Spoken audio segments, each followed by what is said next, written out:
harus menghentikan penagihan mereka ketika si ahli waris sudah tidak memiliki harta atau. Assalamualaikum warahmatullahi wabarakatuh. Apa kabar teman-teman semuanya? Semoga semua dalam keadaan sehat walafiat ya.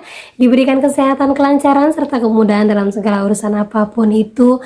Hari ini semangat lagi kita, makin kita kuat mental, makin kita nambah wawasan. Oke teman-teman, kali ini saya akan membahas tentang meninggal masih galbay, apakah hutang kita langsung turun ke ahli waris atau sudah lunas? Nah, kita akan bahas secara tuntas. Tapi sebelumnya, saya harapkan kalian semuanya sudah subscribe channel ini agar channel ini terus berkembang dan dapat memberikan informasi terbaik buat kalian yang galbay. Oke teman-teman, ini dia buat kalian.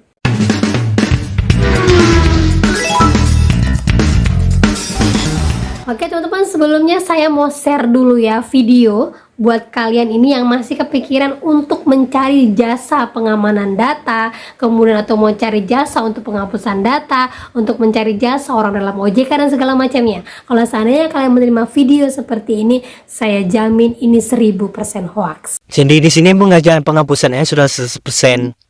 Tapi untuk penerimaan kode verifikasi dan tagihan lunas, Anda harus menyelesaikan biaya verifikasi yang sudah kami tentukan. Terima kasih Kak, tolong dikonfirmasi. Nah itu dia teman-teman ya, jadi ini pengalaman seorang teman yang mana dia masih tergoda dengan rayuan dari orang-orang yang mau menawarkan jasanya untuk membantu dia membersihkan namanya di Slik OJK, membantu dia menghapus segala hutang-hutangnya dengan sistem abal-abal seperti tadi. Saya sampaikan yang begini itu hoax, yang begini itu penipu. Kalian coba mainkan logika kalian. Kalau memang ada jasa yang seperti ini benar, tidak akan ada orang yang mau bundir ataupun tidak akan ada orang yang kebingungan ketika dia galbay. Pasti dia akan cari jasa seperti ini. Betul kan ya?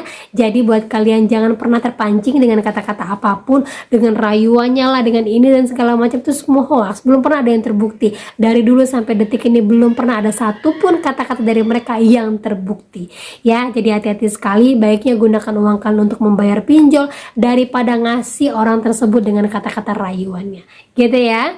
Nah oke teman-teman, lanjut lagi ya. Jadi ada seorang teman yang membagikan informasi nih ya, buat kalian yang masih juga tergoda ingin menggunakan jasa konsultasi ya. Saya nggak pernah melarang kalian, silakan. Kalian mungkin butuh penguatan yang mungkin langsung face to face, atau mungkin butuh penguatan yang memang langsung ketika kalian chat dia langsung balas dan membuat kalian lebih tenang lagi. Nah saya sarankan hati-hati sekali dengan konsultan apapun namanya ataupun yang menggunakan brand besar, hati-hati sekali. Nah jadi ini saya ambil sepenggalan chat dari seorang teman yang curhat ketika dia menggunakan jasa konsultan. Dia mengatakan bahwa dia mengirimkan semacam surat yang dicetakannya agar dikasih ke DC yang muncul ke rumah.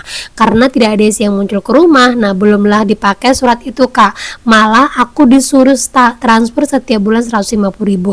Tadi dia minta bayaran bulan ini, terus aku chat, ya udah aku transfer tapi aku keluar ya soalnya aku pusing. Dia marah-marah malah kirim voice note.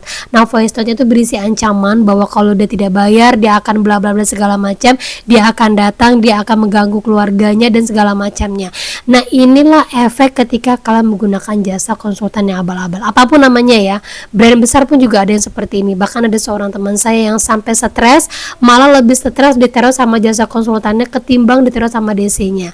Jadi pikirkan dua kali ketika kalian memutuskan untuk menggunakan jasa konsultan, apakah dana kalian cukup atau tidak, karena efeknya bisa jadi seperti ini, gitu ya. Nah itu dia teman-teman ya. Jadi saya sarankan kepada kalian, tolonglah ya, kita sudah terhimpit dengan yang namanya pinjol. Kita kekurangan uang, makanya kita menggunakan pinjol dan ujung-ujung kita terpaksa harus galbay. Jadi jangan pakai jasa-jasa yang mungkin akan mengeluarkan uang kalian setiap bulannya. Yang awalnya uangnya ini mungkin bisa kalian gunakan untuk mencicil pinjol, malah ujung-ujungnya harus mencicil orang yang memaksa kalian. Ingat ya, bukan 1-2 kali saya buatkan vlog yang seperti ini, banyak. Bahkan ada seorang teman saya yang sampai dia pergi ke luar negeri jadi TKW hanya untuk menghindari konsultan yang terornya lebih parah daripada DC. Bahkan mereka diancam berkali-kali lipat daripada ancaman DC. Nah lebih baik saya sarankan kalian galbay aja lah udah. mau diancam DC, mau diancam apa, itu lebih baik daripada kalian diancam sama orang-orang konsultan yang awalnya kalian berharap mereka bisa membantu kan, ujung-ujungnya malah jadi bumerang buat kalian sendiri. Jadi hati-hati sekali ya teman-teman ya. Ingat, boleh kalian menggunakan konsultan, tapi perhatikan kalau sudah ada embel ini itu di belakang, langsung tinggalkan, blokir, udah kalian fokus sama hidup kalian, kerja, dan jangan pernah takut dengan segala ancaman apapun. Karena terbukti kalau konsultan ini sudah mengancam, otomatis ini bisa langsung jalur pidana ya. Jadi saya sarankan jangan ikutin yang seperti ini ya teman-teman ya. Dan lanjut lagi ya, banyak sekali pertanyaan, dan juga ini menyangkut pertanyaan seorang teman saya yang ada di grup, mengatakan bahwa Mbak, ternyata hutang di pinjol itu kalau kita meninggal dia nggak lunas kok Mbak, dia akan langsung jatuh ke ahli waris. Ini bener apa tidak nggak Mbak ya? Ini gimana Mbak kalau seandainya ternyata ahli waris kita, bahkan suami kita tuh nggak tahu kita menggunakan pinjol, dan nggak tahu nih aplikasinya ada di HP kita dan bagaimana cara membayarnya. Ini benar nggak, hutang yang seperti ini tidak akan pernah bisa lunas. Nah, saya tunjukkan bukti buat teman-teman semuanya buat apakah hutang kita apabila kita meninggal, hutang di pinjol kita akan beralih kepada ahli waris kita. Nah, kita lihat ini salah satu bentuk perjanjian pinjam meminjam itu dari PT Sense ataupun Indosako, yang saya rasa dan saya yakini bahwa semua isi di dalamnya hampir sama dengan keseluruhan dari semua pinjol. Kita lihat untuk kategori meninggal dunia saja teman-teman ya. Nah, ini dalam klausul poin 5, mudah-mudahan kalian terbaca ya, karena emang tulisannya kecil, biar langsung saya jadikan satu aja. Di sini disebutkan pada poin 5.10, apabila penerima pinjaman meninggal, maka seluruh hutang dan kewajiban penerimaan pinjaman kepada pemberi pinjaman merupakan hutang dan kewajiban para ahli waris penerima pinjaman. Dalam hal ini adalah keluarga dan anaknya untuk meminta akta, surat keterangan atas dokumen penunggung lainnya yang berkenaan dengan kematian dari nasabah tersebut yang dikeluarkan oleh pemerintah berwenang terhadap hutang dan kewajiban pelunasannya tidak dapat dibagi-bagi di antara para ahli waris. Maksudnya di sini adalah bahwa si pinjol ini meneruskan hutang kepada ahli waris untuk meminta akta kematian yang dikeluarkan oleh pejabat pemerintah. Berarti kita harus ke RT RW, lurah, baru kita lurus ke kecamatan ataupun sampai ke disduk yang menyatakan bahwa nasabah ini meninggal dunia. Nah, surat akta inilah yang kita berikan kepada si pinjol. Untuk apa? Nah, kita baca poin selanjutnya. Untuk klaim asuransi jiwa, karena dalam perjanjian sudah disebutkan bahwa di poin 9.1 dalam pelaksanaan perjanjian oleh para pihak sepakat untuk melakukan penutupan asuransi jiwa sebagai bagian dari mitigasi risiko atau gagal bayar yang diakibatkan karena meninggal dunianya nasabah tersebut, atau dalam kurung asuransi jiwa sesuai dengan pilihan asuransi yang tersedia pada aplikasi. Nah, kalau ditanya di mana poin-poin asuransi jiwa tersebut, apakah ada kita bayarkan? Jawabannya ada. Itu masuk dalam biaya lainnya yang mana tidak ataupun jarang sekali pinjol jabarkan. Di situ ada asuransi jiwa, di situ ada biaya admin, denda, dan pemeliharaan aplikasi. Nah, dengan otomatis bahwa walau secara tidak langsung kita ketahui di dalam pembayaran biaya-biaya tersebut kita sudah membayarkan asuransi jiwa kita. Nah, sebelumnya saya sudah pernah buatkan vlog beberapa pinjol-pinjol yang memiliki asuransi. Nah, di sini juga ada beberapa pinjol-pinjol yang memang terbukti ada asuransinya, dan saya yakin ini semua ada, di mana disebutkan ada S Pinjam, Kredit Pintar, dan Julo, serta aplikasi pinjol lainnya yang mana otomatis platform terkemuka yang bekerja sama dengan bank besar akan menyediakan opsi asuransi jiwa kredit, baik otomatis ataupun opsional saat pengajuan.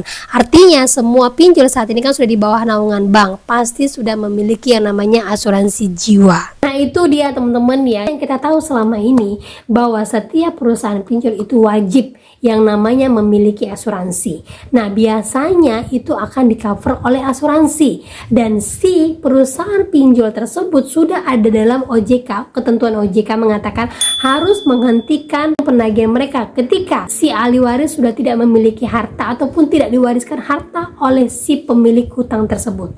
ya itu semuanya bisa dibayarkan lewat asuransi. Nah itulah kenapa OJK mengatakan bahwa semua pinjol wajib ada asuransi, karena orang yang mengajukan pinjol ini adalah orang pribadi. Jadi jangan pernah singgung ataupun kalian berpikir nanti anak saya akan ada hutangnya, nanti anak saya itu sejauh ini. Tidak. Yang berpengaruh di SLIK OJK itu adalah orang yang satu kakak dan satu hubungan, yang mana itu adalah hubungannya suami istri. Sedangkan dengan anak saja itu tidak ada hubungannya. Kalau orang tua datanya masuk ke dalam SLIK OJK, si anak mau melakukan pinjaman itu tidak tergantung dalam SLIK OJK orang tua. Ya, mereka punya SLIK OJK sendiri karena mereka punya kakak sendiri nanti. Jadi jangan terlalu dipikirkan terlalu jauh, fokus saja dengan kehidupan kalian, minta umur yang panjang, berdoalah kepada Allah, berdoa kepada Tuhan kita masing-masing agar sebelum kita wafat, hutang kita sudah lunas semuanya. Dan kalaupun belum lunas, kita diberikan kemudahan dengan cara perusahaan tersebut membayarkan lewat asuransi, ataupun dengan penghapusan hutang dari kebijakan perusahaan tersebut. Nah itu ada, dan semua pinjol memiliki ketentuan yang seperti itu. Gitu teman-teman ya. Jadi fokus saja pada kehidupan kalian. Jangan paksakan diri kalian gaya lubang tutup lubang karena ketakutan dengan informasi yang beredar seperti ini, yang ujung-ujungnya dari satu pinjol ini menjadi 10 pinjol gara-gara kalian terus berusaha untuk melunasinya. Ingat, skema pinjol, makin kalian berusaha untuk melunasinya, makin kalian akan jatuh ke lubang lebih dalam lagi. Gitu teman-teman ya. Nah oke, itu dia informasi yang bisa saya sampaikan buat kalian. Semoga informasi ini menjadi mood booster, semangat baru, kuat mental lagi, dan tetap fokus pada diri kalian untuk hidup lebih baik lagi. Gitu teman-teman ya. Nah oke, itu dia informasinya. Akhir kata saya ucapkan Assalamualaikum warahmatullahi wabarakatuh.